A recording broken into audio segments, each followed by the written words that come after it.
Jennifer Siebel Newsom, filmmaker, speaker, actress, and advocate for women, girls, and their families.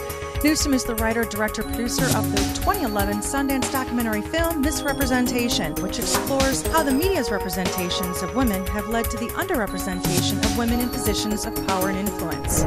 Jennifer, your film, Misrepresentation, shows how women's value and their power are often represented in their sexuality, their looks, their youth, and not in their capacity to lead.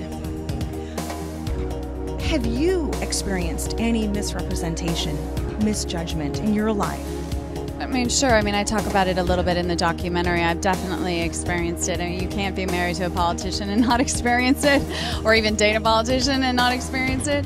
But a lot of my sort of research, I think, in making this film came from my own experiences in the entertainment industry. What has been the driving force behind all this passion? You are a supporter of so many different entities and causes, Luna Fest, About Face, breast cancer funds. Where has that passion, that compassion come from? Thank you. I've always cared about women and girls, and it's not that I don't care about men and boys. I have a son, I'm married to a man, I have loved my father. My father's inspired me and supported me in so many ways. But we have a gender gap in our country, and until women really have equal representation and have a seat at the table and are 50% representation at the tables of leadership, we're going to be on this sort of slippery slope backwards. That's not only the culture we're living in, but it's the economy, it's the environmental crisis, it's our educational system being in a mess, and it's our healthcare system being challenged in so many ways. So much of my interest and passion for women and girls comes from this need to make the world a better place so that women and girls can be heard, so that we can be equally represented and influence where our country's headed. You've been a part of the Conservation International. What things have you learned by helping that cause? Well, sure. When I worked for Conservation International in Africa and Latin America, I mostly worked with women in the micro-enterprise field, and what I learned is, Muhammad Yunus talks about this a lot, is that when you support women, you basically are ensuring that an entire community can become healthier. So women, when you give them income and you give them sort of a livelihood and an opportunity to make a living, they invest the money that they make in their children's nutrition and in their children's healthcare and in their children's education and in their community. So you educate a woman, you empower a woman, and you actually transform a society. Do.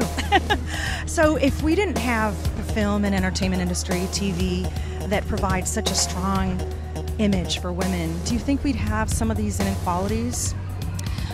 I do believe that the entertainment industry has been the largest contributor to the backlash against women in its celebration of sort of a hypersexual, objectified norm of what it is to be a woman. Until and if the entertainment industry fully reflects women in all of our complexity, in all of our strength and power and diversity, it's going to be challenging for young women in particular to understand that they can be leaders, that their voice and their intelligence are what really count, and that that's what really matters, and that a woman's value does not lie solely in her youth, her beauty, and her sexuality, which is what the media perpetuates.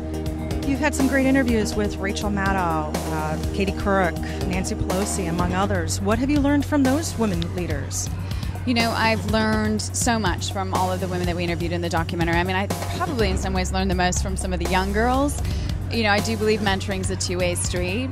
It echoes some of the things that Tina Brown said today. Success comes for those who work for it, but success also requires us supporting each other and collaborating, and we're all models in our own sense by just living the life, a life with values and a life full of passion and commitment to not only ourselves, but to those around us, to making the world a better place. What kind of advice would you give out to the young females of the world?